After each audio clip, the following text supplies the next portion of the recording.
Ya, salam saudara-saudara sekalian, jumpa lagi dengan saya Verbum Veritatis dan saya menyapa secara khusus Mas Allegro.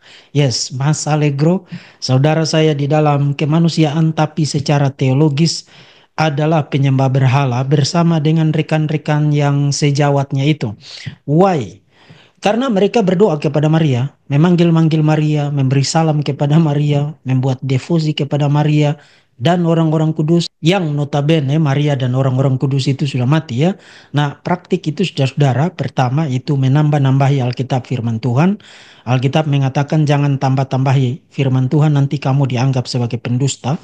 But jauh lebih serius dari itu, praktik memanggil-manggil Maria, berdoa kepada Maria, atau menurut Allegro berkomunikasi kepada atau dengan Maria dan orang-orang kudus yang sudah mati itu merupakan bentuk berkomunikasi dengan orang yang sudah mati atau meminta petunjuk kepada orang-orang yang sudah mati, sesuatu yang super duper amat amat amat amat serius, dilarang di dalam Alkitab. Alkitab menyebut itu sebagai kejijikan di mata Tuhan, dan Alkitab menyebut itu sebagai penyembahan berhala. Dan atas dasar Alkitab itu, biblical biblical grounds yang tadi, saya menyebut Allegro bersama rekan-rekan sejawatnya itu sebagai para penyembah berhala. Catat ya, itu tidak dimaksudkan untuk ad hominem, menghina, melecehkan, atau mengkarikaturkan. Itu berdasarkan Alkitab firman Tuhan ya. Nah, itu pengantar saja. Kita ke konten video ini ya. Nah, saudara-saudara, sebelum saya mulai, biasakan diri saudara tonton dari awal sampai dengan akhir, pahami dulu, perhatikan bukti-bukti yang saya tampilkan. Setelah ngerti, setelah dicerna, baru berkomentar ya. Pertama kita mulai dari konteks video ini ya. Saudara ingat, kemarin saya bikin sesi live tentang menjawab klaim-klaim berulang terus-menerus dari pihak saudara-saudara Gereja Katolik Roma. Saya tampilkan dua sebagai sampel di screen kemarin, silakan ditonton video yang bersangkutan. Saya memberikan tanggapan, saya tidak akan ulangi di sini, but terkait dengan video itu, hari ini Pak Allegro membuat tanggapan di Facebook dalam bentuk tulisan, ngoceh macam-macam poin-poin yang kelihatannya terkait dengan materi video itu, but semuanya salah. Dan in fact saya sudah pergi ke tulisan itu dan berkomentar di bawah tulisan itu. Saudara bisa ke sana dan membaca tulisan Pak Allegro dan juga komentar respons dari saya untuk semua poinnya itu. Dan di dalam video ini terkait dengan postingan Pak Allegro itu, saya akan menyorot satu poin saja secara spesifik, khususnya klaim Pak Allegro mengenai Ignatius dari Antioquia. Allegro mengklaim bahwa Ignatius dari Antioquia mengakui kepemimpinan dari uskup di Roma ya. Nah, saudara-saudara, satu kali lagi, saudara silakan lihat screen sekarang. Saya tampilkan tulisan dari Allegro, kemudian saya tampilkan jawaban ringkas saya untuk poin Allegro mengenai Ignatius dari Antioquia. But saya ingin berikan data untuk komentar saya di sini karena saya bukan orang yang sekadar suka bikin klaim-klaim tak jelas ya. Sambil saudara tonton presentasi saya di dalam video ini, ajukan dua pertanyaan. Pertama, apakah klaim Allegro itu sesuai dengan bukti-bukti yang ada dan koresponden dengan studi kesarjanaan atau tidak? Kemudian yang kedua, apakah jawaban saya untuk klaim Allegro mengenai Ignatius dari Antioquia itu sesuai dengan bukti-bukti yang ada dan koresponden dengan kesarjanaan atau tidak? In fact, saudara-saudara, di dalam video ini yang saya kutip, yang saya rujuk, yang saya tampilkan di screen itu bukan pandangan, bukan opini dari para scholar di luar Katolik Roma. Yang saya tampilkan adalah top scholar, para ahli yang kelas internasional, kelas dunia, mengajar di perguruan-perguruan tinggi ternama di dunia ini dari pihak Gereja Katolik Roma itu sendiri. Jadi you see, saudara-saudara, Anda lihat, saya tidak menggunakan, tidak sekadar di dalam berpolemik atau di dalam berapologetik, mengajar di media sosial, saya tidak sekadar menggunakan otoritas saya sebagai hamba Tuhan atau seorang scholar, seorang akademisi, walaupun saudara-saudara, saya punya hak untuk menegaskan otoritas itu, but saya tidak gunakan. Saya tidak ingin menggunakan metode cuci otak. Oke, ini yang saya ngomong, kamu shut up, diam, kemudian percaya begitu saja. Percaya aja saya, karena saya seorang hamba Tuhan, karena saya seorang scholar. Saya tidak pernah gunakan cara semacam itu. Saya ingin Anda belajar, saya ingin Anda menjadi dewasa, saya ingin Anda berpengetahuan, saya ingin Anda mampu berpikir kritis dan mampu memberikan jawaban-jawaban yang bertanggung jawab, berbasis bukti, berbasis studi keserjanaan untuk iman yang Anda imani. Dan by the way, saudara, kalau saudara lihat satu kali lagi di screen sekarang, poin sampingan yang saya tidak perlu ulangi sekarang di sini, klaim Allegro mengenai konsili Nisea mengakui kepemimpinan Paus atau uskup di Roma, itu big lie, itu dusta ya. Saudara, saya memang tidak bahas, tapi kalau saudara ingin buktinya, in fact saya sudah bahas berkali-kali dalam sesi-sesi terdahulu, karena itu saya tidak perlu ulangi. Kalau saudara ingin buktinya, bagi yang belum tahu, ketik sekarang di Google Kanon 6 Konsili Nisea 325 dan Kanon 28 Konsili Kalsedon 451. Di dalam kanon-kanon di dalam dua konsili oikumenis itu ditegaskan bahwa gereja di Roma itu dihargai, memiliki the primacy of honor, keutamaan dalam hal kehormatan. Nah, kalau saudara tanya itu apa maksudnya? Itu dimaksudkan untuk apa?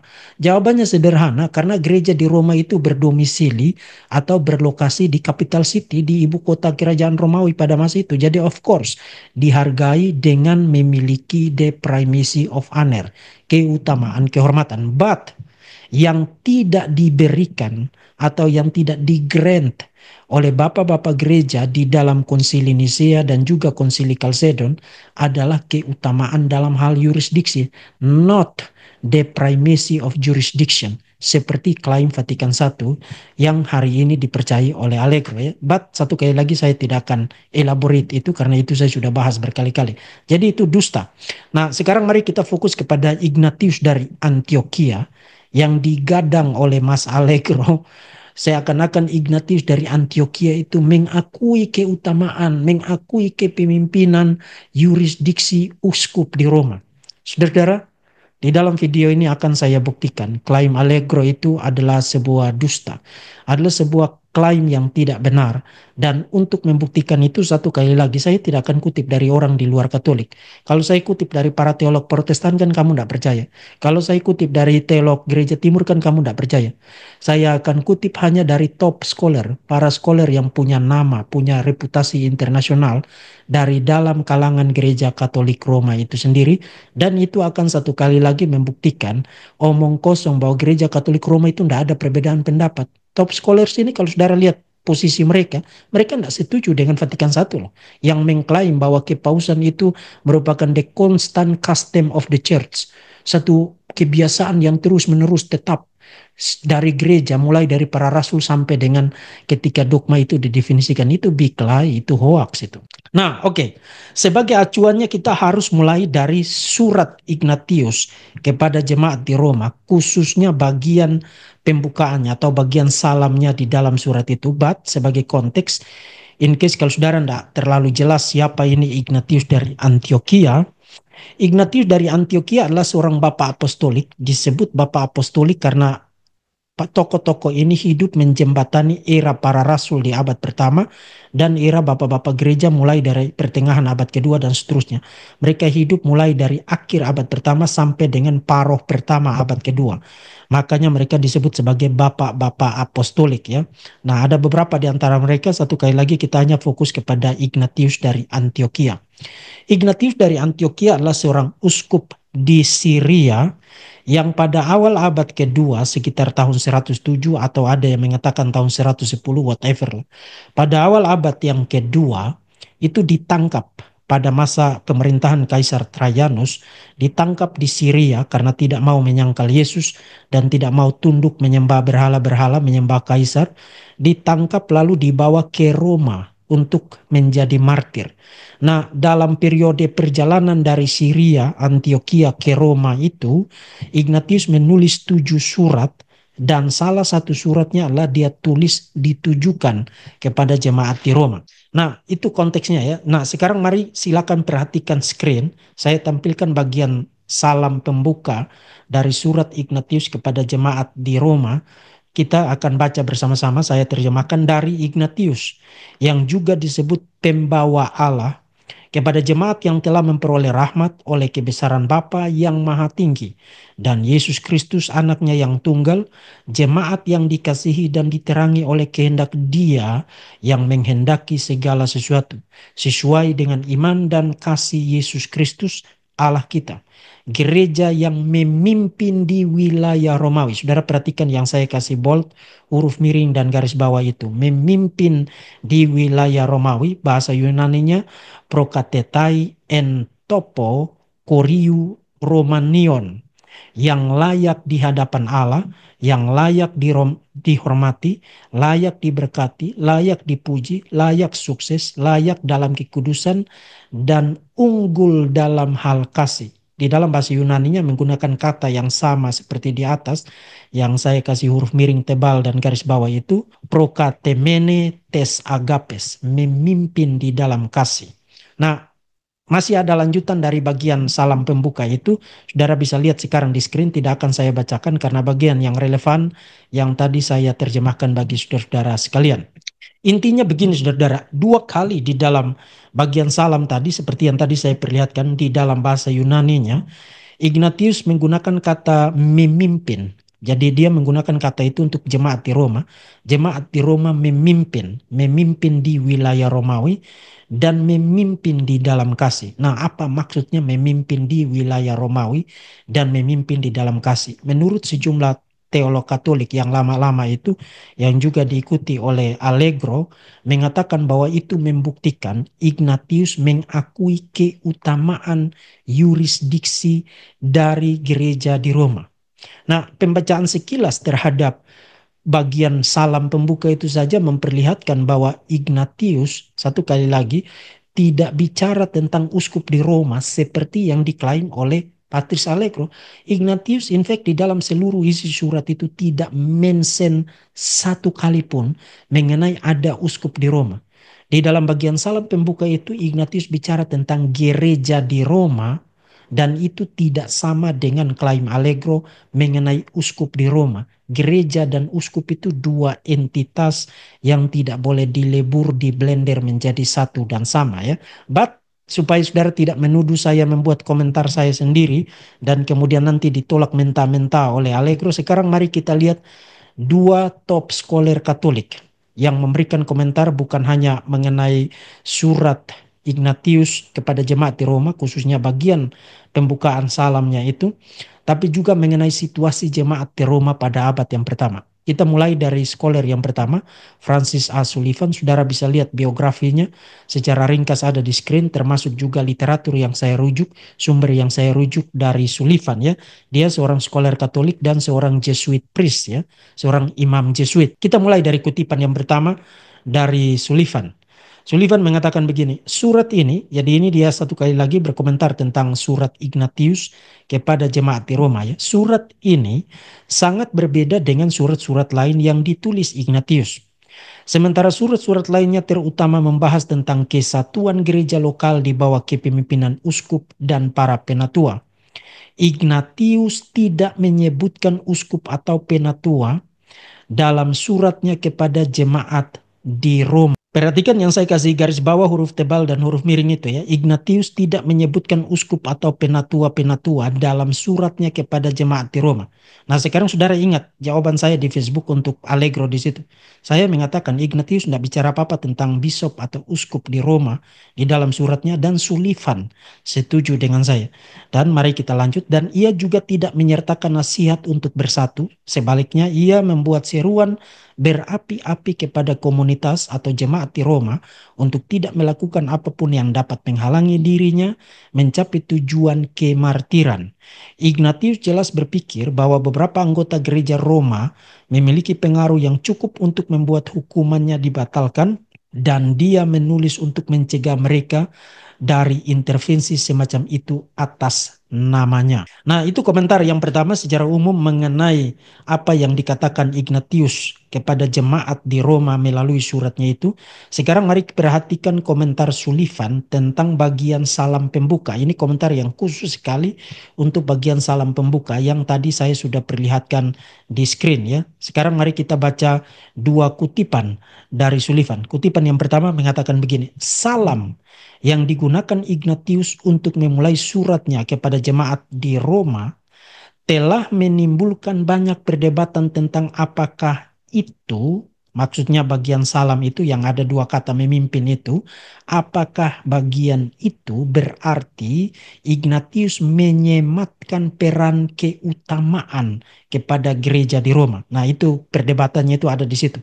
Perhatikan yang saya bold, italic, dan underline di situ. Kita lanjut, meskipun ia memulai setiap suratnya dengan salam yang menyatakan penghargaannya terhadap gereja yang dituju, surat-surat lainnya tidak ada yang menyerupai bahasa yang ia gunakan untuk menyapa gereja di Roma. Nah, untuk bagian ini, Sullivan selain menggarisbawahi isu perdebatan dari salam pembuka surat Roma tadi dari Ignatius, Sullivan mengatakan bahwa memang bagian salam itu agak distintif ya, memberikan penghargaan, puji-pujian yang lumayan berbeda dari semua surat lain yang ditulis Ignatius sepanjang perjalanan dari Antioquia menuju kepada kota Roma untuk menjadi martir. Nah, kutipan yang sangat penting adalah kutipan yang kedua dari Sullivan. Mari kita baca bersama-sama, saudara-saudara. Perdebatan telah difokuskan pada penggunaan kata prokatemai, kata bahasa Yunani yang saya tadi perlihatkan pada saudara dari bagian salam pembuka surat Ignatius itu ya, yang berarti mengepalai atau memimpin oleh Ignatius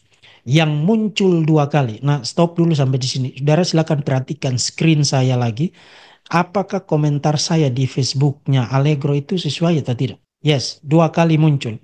Jadi Ignatius menggunakan kata prokatemai yang berarti mengepalai, memimpin itu sebanyak dua kali. Kemudian kita lanjut. Gereja di Roma mengepalai atau memimpin di wilayah atau distrik di Roma. Dan yang kedua mengepalai atau memimpin kasih. Nah, perhatikan yang saya bold huruf miring dan garis bawah itu.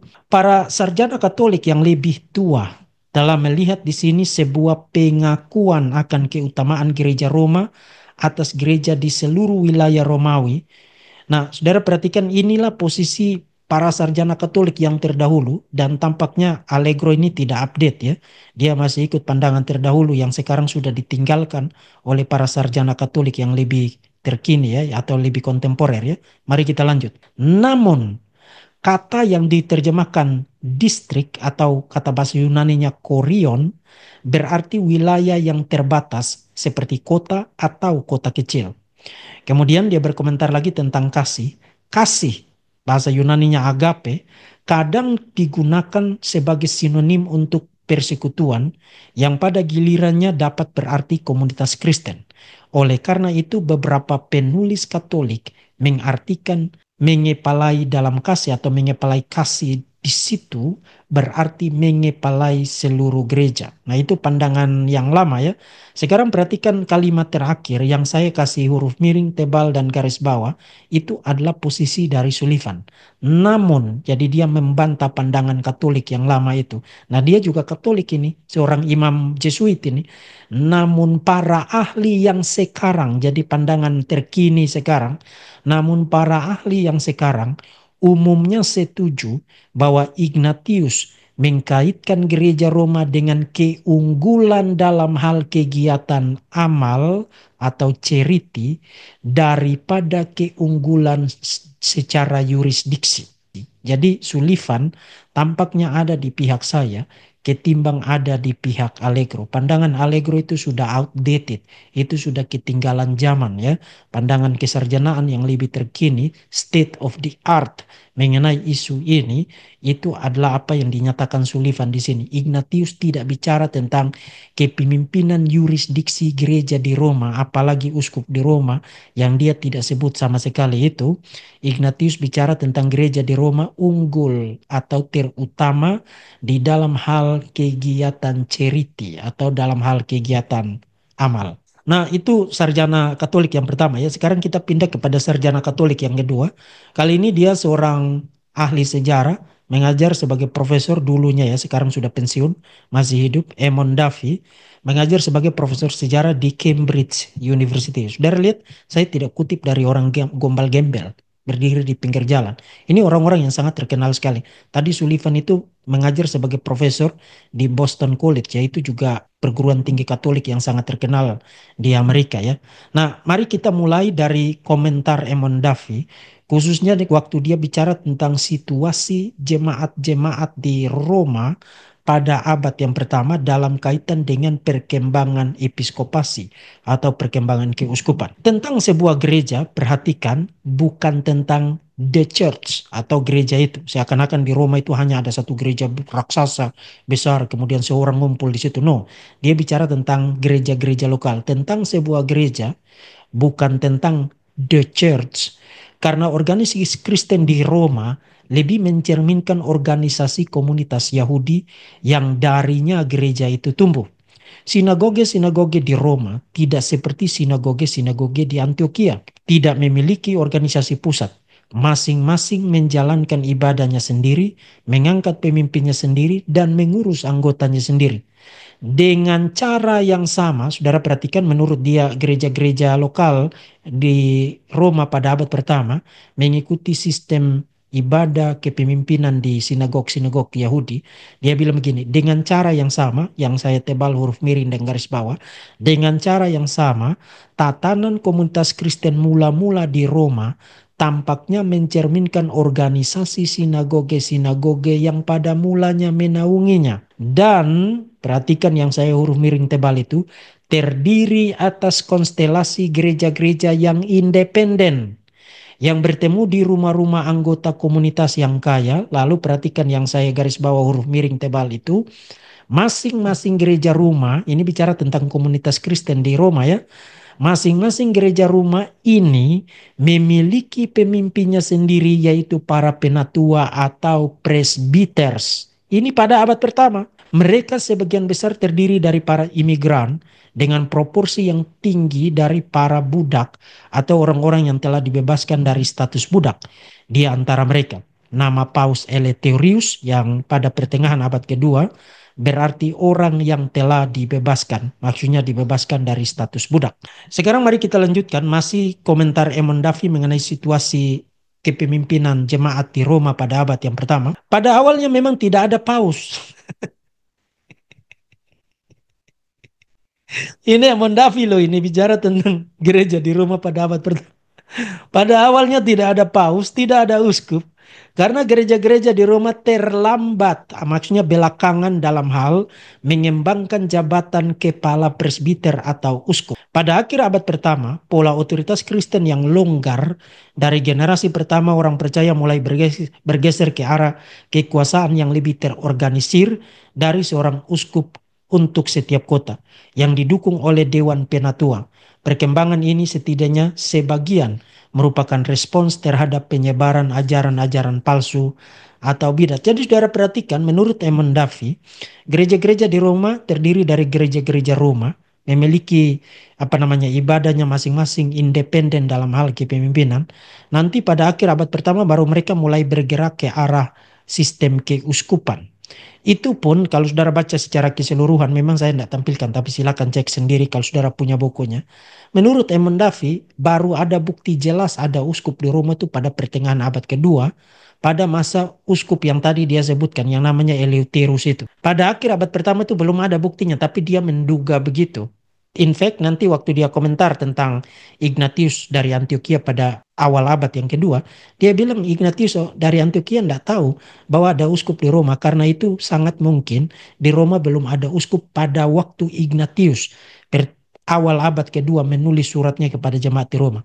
Tokoh kunci dalam perkembangan ini adalah Ignatius dari Antioquia, seorang uskup dari Asia Kecil yang ditangkap dan dibawa ke Roma untuk dieksekusi sekitar tahun 107. Saudara Paus dulu sampai sini. Maksud Emon Duffy adalah begini. Bukti yang paling jelas mengenai adanya uskup di kalangan gereja perdana di awal abad kedua itu bukan di Roma, Tapi bukti yang jelas itu justru di Syria, di timur, di Antioquia. Dan buktinya adalah surat Ignatius dari Antioquia. Dalam perjalanannya ia menulis serangkaian surat kepada gereja-gereja lain yang sebagian besar berisi imbauan agar mereka bersatu dengan para uskup mereka. Akan tetapi suratnya kepada gereja di Roma tidak menyebutkan apa-apa pun tentang para uskup. Sebuah indikasi kuat bahwa jabatan uskup tersebut belum muncul di Roma. Satu kali lagi, suratnya kepada jemaat di Roma yang saya huruf miring tebal garis bawah itu, suratnya kepada jemaat di Roma tidak menyebutkan apapun tentang uskup. Sebuah indikasi kuat bahwa jabatan tersebut, jabatan uskup maksudnya, belum muncul di Roma. Nah, ini sudah awal abad yang kedua. Menurut Eamon Duffy, justru surat Ignatius kepada jemaat di Roma mengindikasikan tidak ada uskup di Roma pada awal abad yang kedua. Nah, kalau tidak ada uskup di Roma pada awal abad yang kedua, lalu menurut Allegro Ignatius mengakui kepemimpinan uskup di Roma, sementara uskup jabatan itu aja belum ada lalu mengakui apanya. Itu sebenarnya kalau saudara lihat di thumbnail saya sebut itu mengakuinya di alam halusinasi. Yes, itu halu. Karena menurut top scholar Katolik sendiri, surat Ignatius itu justru mengindikasikan jabatan itu belum ada di Roma, di jemaat di Roma pada awal abad yang kedua. Nah, supaya tidak panjang, mari kita simpulkan ini dengan mengemukakan 4 poin konklusif ya, atau 4 poin kesimpulan. Pertama, berdasarkan dua scholar tadi ya, saya tidak bikin kesimpulan berdasarkan opini saya sendiri. Pertama, jemaat di Roma pada abad pertama terdiri atas gereja-gereja Roma, oikos eklesias, yang independen, memiliki pemimpinnya masing-masing dan dibawa kepemimpinan para penatua. Kepemimpinan kolektif, bukan kepemimpinan di bawah seorang uskup. Tidak ada bukti itu di jemaat di Roma pada abad yang pertama. Kemudian yang kedua, mungkin pada akhir abad pertama, gereja-gereja Roma itu, yang di Roma itu, menurut Eamon Duffy, masing-masing mulai memiliki uskup. Kemudian poin yang ketiga, saudara-saudara, sampai pada awal abad yang kedua, Ignatius tidak memperlihatkan awareness, kesadaran atau pengetahuan mengenai adanya uskup di Roma. Bagian salam pembuka kepada jemaat di Roma dari Ignatius hanya berbicara tentang gereja di Roma. Tapi Ignatius tidak bicara tentang uskup di Roma. Saudara, satu kali lagi lihat komentar saya menjawab Allegro di Facebook. Lihat apakah konsisten dengan bukti-bukti yang ada dan apakah konsisten dengan literatur-literatur kesarjanaan yang kredibel yang ada atau tidak ya. Dan satu kali lagi ingat ya, bicara tentang gereja di Roma pada abad yang pertama, itu satu kenyataan, itu tidak sama dengan bicara tentang ada gereja Katolik Roma seperti Vatikan I dan perkembangannya sekarang. Dan itu juga tidak sama dengan bicara tentang uskup di Roma. Sesuatu yang dikonflate, dicampur adukan, di blender. Itu variabel-variabel yang berbeda, ide-ide yang berbeda. Tapi di blender jadi satu, dicampur adukan jadi satu seperti jus gado-gado oleh Allegro di Facebook ya.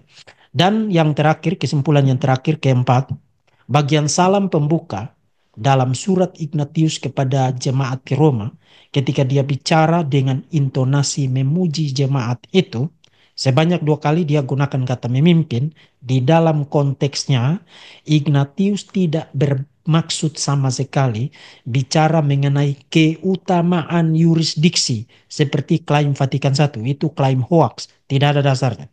Ignatius bermaksud bicara tentang keunggulan atau keutamaan dalam hal charity, dalam hal tindakan amal, atau dalam hal perbuatan-perbuatan baik. Satu kali lagi, kesimpulan-kesimpulan tadi bukan opini saya, itu didasarkan atas pembacaan yang jujur dan berdasarkan pandangan dari kesarjanaan Katolisisme itu sendiri dan top scholar, bukan yang gombal-gembel.